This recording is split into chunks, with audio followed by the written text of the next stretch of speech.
अच्छा, जिस तरीके से डी डॉलराइजेशन की लगातार चर्चा भी हो रही है और हर कंट्री ये चाहता है कि कहीं ना कहीं उसकी जो करेंसी है जी वो और मजबूत बनती जी। जाए, तो ऐसे में कितना मुश्किल हो जाएगा डॉलर को पटकनी दे पाना, जो डी डॉलराइजेशन की बात लगातार चल रही है। तो ऐसे में क्या लग रहा है, क्या स्ट्रैटेजी तैयार करनी पड़ेगी इसको लेकर? देखिए, डी डॉलराइजेशन को लेकर सभी कंट्रीज लगी हुई हैं कि भाई उनकी होम करेंसी रन करती हुई दिखाई दे। खाली इंडिया की करेंसी वीक नहीं हुई है, बाकी और इकोनॉमिक बिल्कुल। करेंसी भी वीक हुई है। तो ऐसे में हर कोई चाह रहा है कि भाई उनकी करेंसी स्ट्रेंथ ले। तो वो चाह रहे हैं कि या तो उनकी करेंसी में व्यापार होना चालू हो जाए, या उनकी करेंसी की वैल्यू ग्लोबल में इंक्रीज होना चालू हो जाए। तो वो हो नहीं पा रही है क्योंकि डॉलर का डोमिनेंस अभी भी बना हुआ है। हालांकि यूरोप चाह रहे हैं कि भाई उनकी यूरो चलना चालू हो जाए, चाइना चाह रहा है कि उनकी युआन करेंसी चलनी चालू हो जाए, इंडिया चाह रहा है कि उनका रूपी चलना चालू हो जाए। तो ऐसे बहुत सारी इकोनॉमीज है जो ये चाह रही है कि उनकी करेंसी के अंदर वैल्यू एडिशन हो और उनकी करेंसी के अंदर व्यापार होने चालू हो जाए। तो यहाँ अगर आप देखेंगे तो डी डॉलरेशन को चाह तो सब रहे हैं, मगर हो नहीं पा रहा है क्योंकि ट्रम्प साहब की जो स्टेटमेंट्स हैं या जो उन्होंने काम किए हैं वो डॉलर को स्ट्रेंथ करने के लिए कर रहे हैं। वो हाँ। उन्होंने बोला कि अमेरिकन फर्स्ट करके उन्होंने जो नारा दिया तो बिल्कुल। उससे डॉलर स्ट्रेंथ देता हुआ दिखाई दिया। अब उन्होंने बोला कि भाई आप क्रूड केवल यूएस से लेंगे, तो अगर आप यूएस से क्रूड लेंगे तो आपको डॉलर में पेमेंट करनी पड़ेगी, हाँ। डॉलर की डिमांड बढ़ेगी, तो वो अगेन एक डॉलर को स्ट्रेंथ करने के लिए। तो उन्होंने ट्रेड वॉर किया, वो किस लिए किया कि यूएस स्ट्रांग हो, यूएस की करेंसी स्ट्रांग हो। तो वो सब चीजें जो उन्होंने ली हैं वो डॉलर को डोमिनेंस में लाने के लिए कर रहे हैं, डॉलर की स्ट्रेंथ बरकरार रखने के लिए कर रहे हैं। तो इस वजह से हम देख रहे हैं कि उतना डी डॉलरेशन नहीं हो पा रहा है। अब आप देखिए यहाँ पे बॉन्ड बॉन्ड में बड़ी बिकवाली हुई है। हाँ। बॉन्ड की बिकवाली की वजह से क्या हुआ, डॉलर में स्ट्रेंथ आ गई है। तो ये डॉलर में स्ट्रेंथ आ गई है। अब आगे हो सकता है कि इंटरेस्ट रेट बढ़ते हुए नजर आए। अगर इंटरेस्ट रेट बढ़ेंगे तो अगेन डॉलर जंप लेता हुआ नजर आएगा। अच्छा। तो कहीं ना कहीं उसकी वजह से फिर आपकी बाकी करेंसी वीक होंगी। तो डी डॉलरेशन कर पाना जो है अभी फिलहाल थोड़ा मुश्किल होता हुआ दिखाई दे रहा है कि डी अच्छा। डॉलरेशन शायद अभी जल्दी से नहीं हो पाएगा, क्योंकि ये टाइम लगेगा और टाइम लगेगा जब ये वॉर खत्म हो जाएंगी, जब सारी चीज सेटल हो जाएंगी, तब जाके आप डी डॉलरेशन की बात कर पाएंगे। क्योंकि डी डॉलरेशन तब होगा जब सब चीजें सही होंगी, जब आपकी करेंसी काम करना चालू करेगी, जब आपकी करेंसी में व्यापार होने चालू होंगे। अभी जो स्थिति बनी हुई है उसमें पॉसिबल ही नहीं है कि आप अपनी करेंसी में कोई व्यापार कर सको, क्योंकि इस टाइम पे अगर आपको क्रूड चाहिए या तो आपको ईरान से सहमति लेनी पड़ेगी या आपको यूएस से सहमति लेनी पड़ेगी। और अगर दोनों सहमति आपको लेनी है तो आपको उनकी शर्तों पे काम करना पड़ेगा, उनकी शर्तों पे काम करना पड़ेगा, तो आपको उनकी करेंसी के अकॉर्डिंग ही आपको व्यापार करने पड़ेंगे। अच्छा, डॉलर से और कितना पिटेगा रुपए? देखिए, बिल्कुल मुझे लग रहा है कि अभी रुपए के अंदर और वीकनेस हो सकती है। हो सकता है कि आपको आने वाले दिनों में 98 और 100 के लेवल भी देखने को मिले, क्योंकि ये डिपेंड कर रहा है क्रूड के प्राइसेस पे। और स्टेट ऑफ हॉर्मुज अभी तक ओपन होता हुआ नहीं दिख रहा है, और ऐसा कुछ लग भी नहीं रहा कि जल्दी से ओपन होगा, क्योंकि यूएस और ईरान के बीच में कोई समझौता नहीं होता हुआ दिखाई दे रहा है। यूएस और चाइना डिस्कस कर रहे थे कि भाई वो स्टेट ऑफ हॉर्मुज ओपन करने के पक्ष में है, बट कोई स्टेप नहीं ले पाए अभी तक। तो वो भी एक नेगेटिव पॉइंट है। हालांकि इंडिया कोशिश कर रहा है कि स्टेट ऑफ हॉर्मुज ओपन हो या ईरान के साथ उनकी कोई बातचीत चालू हो जाए जिससे कि सप्लाई चालू हो जाए, बट वो अभी भी जो है उतनी सफल नहीं हो पा रही है, क्योंकि वहां पे यूएस ने ब्लॉकेड किया हुआ है पूरा। तो कहीं ना कहीं अगर कोई भी positive point state of Hormuz को लेकर ओपन होता है, सप्लाई चालू होती है, तो क्रूड के भाव नीचे आ सकते हैं। फिर आपको जो है रुपये यहाँ पर स्ट्रेंथ देता हुआ दिखाई देगा, मगर तब तक मुझे नहीं लगता कि रुपये में कोई स्ट्रेंथ लौटती हुई नजर आएगी। बिल्कुल। अच्छा, अब आते हैं गोल्ड और सिल्वर पे। जिस तरीके से हमने लगातार देखा कि इंपोर्ट ड्यूटी जब से बढ़ाई गई है, इसके दाम तेजी से आगे बढ़ते जा रहे हैं। फ्लक्चुएशन हालांकि दिख रहा है, कभी 1000 घट जाते हैं, लेकिन फिर कभी एकदम 5000 ऊपर पहुंच जाते हैं। क्या लग रहा है कि आने वाला टारगेट क्या होगा? देखिए, गोल्ड सिल्वर में अभी हमने जब लास्ट टाइम पॉडकास्ट किया था तो हमने कहा था कि 3 लाख चांदी जाएगी। उसके 2 दिन बाद ही चांदी ने 3 लाख 4,000 का हाई बना लिया था। बिल्कुल। अब क्या है कि बेसिकली देखिए, गोल्ड पर इंपोर्ट ड्यूटी बढ़ाई गई है 6% से 15%, और इंपोर्ट ड्यूटी की वजह से 2 चीजें हुई हैं। एक तो डोमेस्टिक मार्केट में भाव बढ़ गए हैं और इंटरनेशनल मार्केट में भाव टूट गए हैं। क्योंकि आप देखिए, अगर मैं गोल्ड की बात करूं तो 1500-1600 किलो गोल्ड प्रोड्यूस करते हैं इंडिया के अंदर, और हमारी डिमांड है 800 टन की। तो ये जो 1500 किलो से लेकर 800 टन के बीच का गैप है, ये हम बाहर से इंपोर्ट करते हैं। करीबन 6 ट्रिलियन के आसपास का अमाउंट हम यूज करते हैं। तो ये जो डिफरेंस है बीच में डिमांड सप्लाई का, ये बहुत बड़ा डिफरेंस है। तो इसकी वजह से क्या हुआ कि अगर अब हम इंपोर्ट नहीं करेंगे, सरकार ने साथ में बोला कि भाई अब जो गोल्ड एक्सपोर्टर्स, ज्वेलरी एक्सपोर्टर्स हैं, वो केवल 100 kg ही गोल्ड मंगा पाएंगे, और बाकी अगर उनको मंगाना है तो अपने ऑडिट देना पड़ेगा उनको। तो ये सब चीजें जो कंप्लायंस के इश्यूज आए हैं, उसकी वजह से गोल्ड की डिमांड इंडिया की तरफ से इंटरनेशनल में कम हो गई है। मींस अब आपकी डिमांड कमजोर होती हुई नजर आएगी। हालांकि इंपोर्ट ड्यूटी की वजह से आपका डोमेस्टिक प्राइस तो बढ़ गया है, मगर इंटरनेशनल प्राइस करेक्ट हो गया। अगर आप देखेंगे पिछले 2 दिनों में करीबन गोल्ड के भाव इंटरनेशनल मार्केट में $150 टूटे हैं, जबकि डोमेस्टिक मार्केट में करीबन गोल्ड का भाव करीबन $5 इंक्रीज हो गया है। तो यहाँ अगर आप देखेंगे तो इंपोर्ट ड्यूटी की वजह से डोमेस्टिक मार्केट तो बढ़ गई है, इंटरनेशनल मार्केट नीचे आ गई। तो अभी डिमांड कंसर्न बहुत ज्यादा है। जैसे हम बोलते हैं कि इंडिया बहुत बड़ा कंज्यूमर है, अगर ये इंडिया के ऊपर बैरियर लगे हैं कि आपको गोल्ड 1 साल तक नहीं खरीदना है, ज्वेलरी एक्सपोर्टर 100 किलो तक ही गोल्ड मंगा सकता है, तो कहीं ना कहीं ये इंटरनेशनल डिमांड को डैम्पन करेगा। और इंटरनेशनल में अगर डिमांड नहीं जाएगी इंडिया की तरफ से तो इंटरनेशनल भाव टूटते हुए नजर आएंगे। तो हमने कल देखा कि इंपोर्ट ड्यूटी बढ़ने के बावजूद भी गोल्ड में करेक्शन आया, गोल्ड का भाव $4500 के आसपास आ गया, क्योंकि इंटरनेशनली जो डिमांड है वो कमजोर होती हुई दिख रही है और इंडिया की तरफ से डिमांड जो है वो वीक होती हुई नजर आ रही है।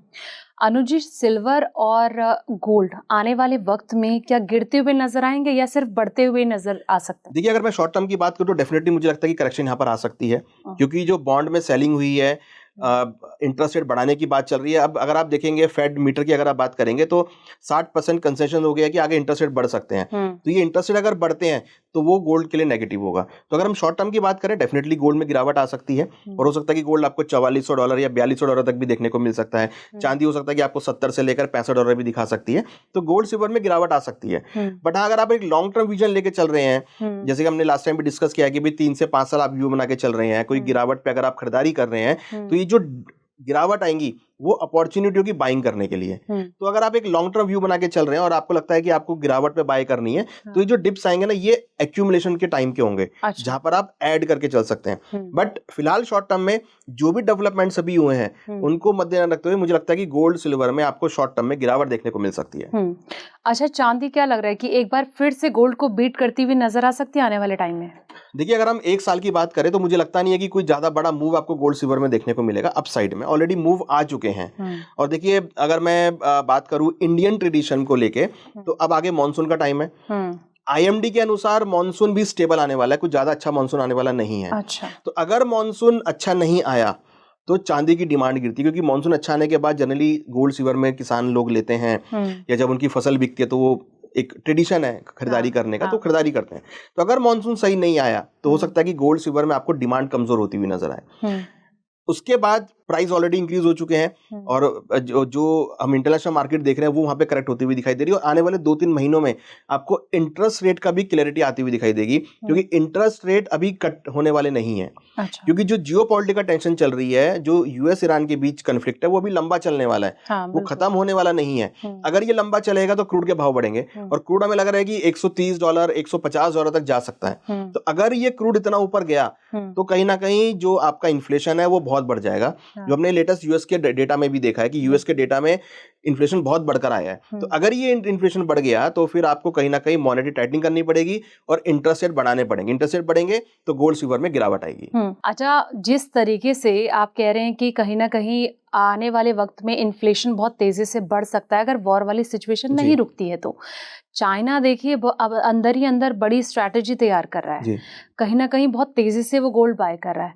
लेकिन ऐसे में क्या लग रहा है कि इंडिया के लिए आने वाला वक्त क्या कोई टेंशन भरा हो सकता है कि अगर ये लोग कुछ प्लानिंग, जैसे कि आपने इंटरेस्ट रेट की बात करी, तो अगर ऐसी चीजें नहीं होती हैं या कुछ प्लानिंग प्लॉटिंग नहीं होती है तो कितना इम्पैक्ट इकोनॉमी पर पड़ सकता है? देखिए, ये प्लानिंग का ही पार्ट है। जो मोदी जी ने बोला है कि भैया आप गोल्ड 1 साल तक मत खरीदें, आप पेट्रोल डीजल को एक तरीके से यूज करें, खाने के तेल में 10% की कमी करें, फॉरेन ट्रेवल्स आप ना करें, जो भी इंपोर्ट की आइटम है उसको कम से कम इंपोर्ट करें, आप स्वदेशी पर आप अपनाइए।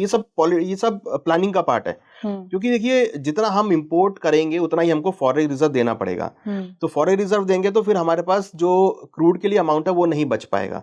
तो बेसिकली जो बेसिक रिक्वायरमेंट है वो है हमारी इस टाइम पे क्रूड, कि हम जिससे हमारी इकोनॉमी रन करेगी। तो इकोनॉमी को रन करने के लिए क्रूड की बहुत रिक्वायरमेंट है और क्रूड की रिक्वायरमेंट के लिए आपको फॉरेन रिजर्व चाहिए, पर नोबडी नोस कि क्रूड का भाव कहाँ जा सकता है। तो ये एक प्लानिंग का पार्ट है कि अभी से हम उन चीजों पे रोक लगाएं जो मैक्सिमम रिक्वायरमेंट की चीजें नहीं है।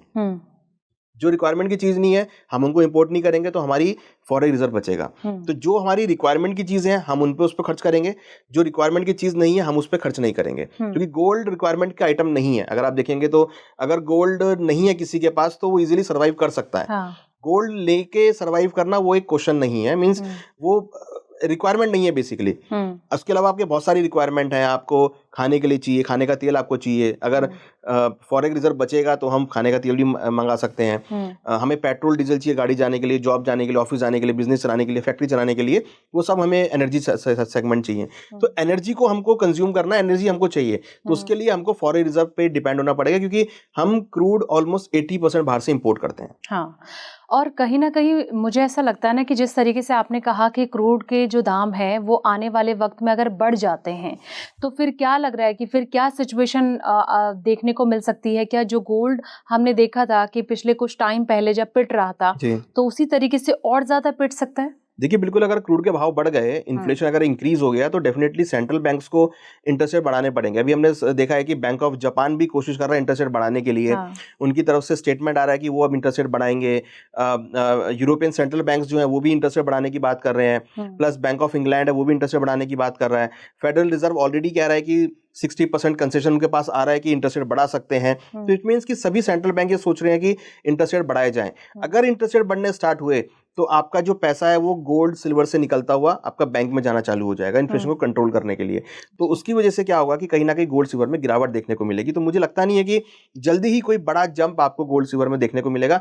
अगर क्रूड के भाव गिरने चालू हो गए तो हो सकता है कि इन्फ्लेशन पे ब्रेक लगता हुआ नजर आए। तो इसलिए इंपॉर्टेंट है कि अगर क्रूड के भावों में गिरावट आती है और एक बड़ी गिरावट आती है, मैं ये नहीं कह रहा कि 10% गिर जाए, अगर क्रूड के भाव वापस 60 या 70 डॉलर पर आते हैं और वहाँ पे सस्टेन करते हैं तो फिर आपका जो इन्फ्लेशन का प्रेशर है वो कम होता हुआ नजर आएगा। फिर ऐसी स्थिति में गोल्ड सिल्वर के भाव बढ़ते हुए नजर आएंगे। अनुज जी, जैसे आप कह रहे हैं कि 60 से 70 डॉलर तक क्रूड ऑयल पहुंच सकता है अगर सब कुछ नॉर्मल रहा, क्या आपको लग रहा है कि यहाँ तक जाने के चांसेस है? क्योंकि जिस तरीके से तेजी हमने देख ली है, क्योंकि सोना चांदी में अक्सर यही होता है कि जो तेजी पकड़ ली है उससे ज्यादा से ज्यादा थोड़ी सी ही कमी देखने को मिलती है, एकदम बड़ा झटका तो नहीं देखने को मिलता। हाँ, तो आप देखिए मुझे लगता नहीं है कि 60-70 का रेट आएगा, क्योंकि देखिए अब एक लेसन लोगों को मिल चुका है कि भैया आपको अगर इकोनॉमी रन करनी है तो आपके पास क्रूड के रिजर्व होने चाहिए। ठीक है, अगर आप मान के चलिए अभी क्रूड का भाव 110 चल रहा है, 90 तक तो हमने देखा है कि एक बार आए भी थे, फिर वहां से शार्प रन अप भी देखने को मिला है। तो अब क्या है कि जब जैसे ही 90-80 डॉलर आते हैं, 90 डॉलर आएगा तो इकोनॉमीज ऐड करना चालू कर देंगे अपने रिजर्व्स में। तो अब ये समझ में आ रहा है कि भाई आपके पास क्रूड के रिजर्व होने चाहिए। जैसा कि हमने देखा कि बीच में जो नेचुरल प्रोडक्ट्स थे, नेचुरल कमोडिटीज या नेचुरल जो सोर्सेज थे, उसको इकट्ठा करने की होड़ लगी हुई है। तो इस होड़ में क्या है कि सभी इकोनॉमी ऐड होती हुई नजर आ रही है। हालांकि भारत के पास 60 दिन का है, बट इस लेसन के बाद हो सकता है कि भारत भी ये सोचे कि भाई अपना रिजर्व को बढ़ाया जाए और इसको करीबन 2.5 से 3 महीने का किया जाए, 3 महीने या 4 महीने का किया जाए, क्योंकि हमारा 2 महीने का है अभी, तो उसको बढ़ाकर 4 महीने का किया जा सके। तो अगर ऐसा करोगे तो आपकी खरीदारी जब भी डिप आएगा आपको खरीदारी करने को देखने को मिलेगी। तो ऐसे में 60-70 आना बहुत मुश्किल है। हो सकता है कि आपको ये 80-90 तक आता हुआ दिखाई दे, बट हाँ ये 60-70 की रेट पर आता है तो फिर आपको रुपये में स्ट्रेंथ भी देखने को मिलेगी, सब कुछ सही होता हुआ दिखाई देगा। क्योंकि देखिए क्रूड बढ़ने की वजह से खाली इंडिया को नहीं सभी को नुकसान होता है। क्रूड का भाव बढ़ेगा तो यूएस में इन्फ्लेशन आएगा, चाइना में इन्फ्लेशन आएगा, इंडिया में इन्फ्लेशन आएगा। क्रूड का भाव नीचे आएगा तो जितनी भी आपकी ओपेक प्लस मेंबर्स हैं उन सबको इश्यूज आने चालू हो जाएंगे, क्योंकि वो सब उनके लिए ब्रेड बटर ही क्रूड है। उनको जितना हाई प्राइस मिलेगा उतना उनके लिए बेटर है। तभी हमने देखा कि यूएई ने ओपेक से बाहर निकल गया यूएई, और उसने बोला कि वो अपनी जो कैपेसिटी है उसको इंक्रीज करेगा। वो अभी 3.2 मिलियन बैरल प्रोड्यूस कर रहा है, वो अब 5 मिलियन बैरल प्रोड्यूस करेगा। तो वो अपनी डबल कर रहा है कैपेसिटी, क्योंकि उसको पता है कि हाई रेट चल रहे हैं और आगे हाई प्राइस मिलने वाले हैं, तो उनकी इकोनॉमी को सपोर्ट मिलेगा, तो इसलिए वो प्रोड्यूस ज्यादा कर रहे हैं और डिमांड जो है वो मार्केट में है ऑलरेडी। तो कहीं ना कहीं क्रूड का 60-70 डॉलर आना बहुत मुश्किल है।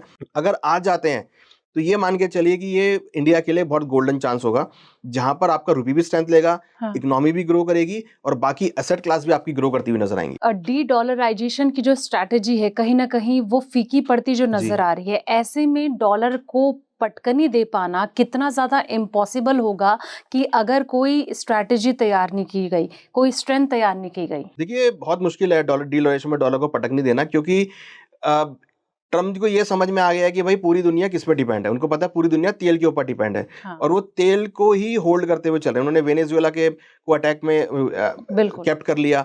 ईरान को, सबसे बड़ा प्रोड्यूसर ईरान है, उन्होंने ईरान पे अटैक करके वहां पर इशू क्रिएट कर दिए। तो जो मेन सप्लाई जोन है ईरान, इराक, जो मिडल ईस्ट है, वहां पर उन्होंने तनाव कर दिया और उस तनाव की वजह से क्रूड की सप्लाई जो है कम हो गई। और इंडिया सबसे बड़ा कंज्यूमर है, इंडिया ही आप मान के चलिए कि शायद क्रूड के भाव डिसाइड करता है। अब मैं ये कह सकता हूं कि इंडिया की जो डिमांड है वही गोल्ड के भाव डिसाइड करती है, इंडिया की ही डिमांड है जो क्रूड के भाव डिसाइड करती है। मींस एशियन कंट्रीज जिसमें इंडिया सबसे टॉप पर है। तो इंडिया और चाइना जो कंट्री हैं यही आपकी डिमांड को प्राइस तय करती हैं। अगर कोई भी सप्लाई इंक्रीज होगी तो फिर आपके भाव नीचे आते हुए दिखाई देंगे। मगर अब ट्रम्प साहब को समझ में आ गया कि भाई क्रूड को लेकर ही आप पूरे वर्ल्ड के ऊपर आप डोमिनेंस कर सकते हो और क्रूड को लेकर ही पूरी दुनिया आपकी बात मानेगी, पूरी दुनिया आपकी बात सुनेगी। तो इस वजह से डॉलर को डी डॉलरेशन करना बहुत मुश्किल है, क्योंकि अगर आप जहां भी डी डॉलरेशन की बात करोगे वहां पर ट्रम्प आगे आते हुए नजर आएंगे। वो कोई ना कोई ऐसा बखेड़ा खड़ा करेंगे जिसमें कि पूरी दुनिया हिल जाएगी।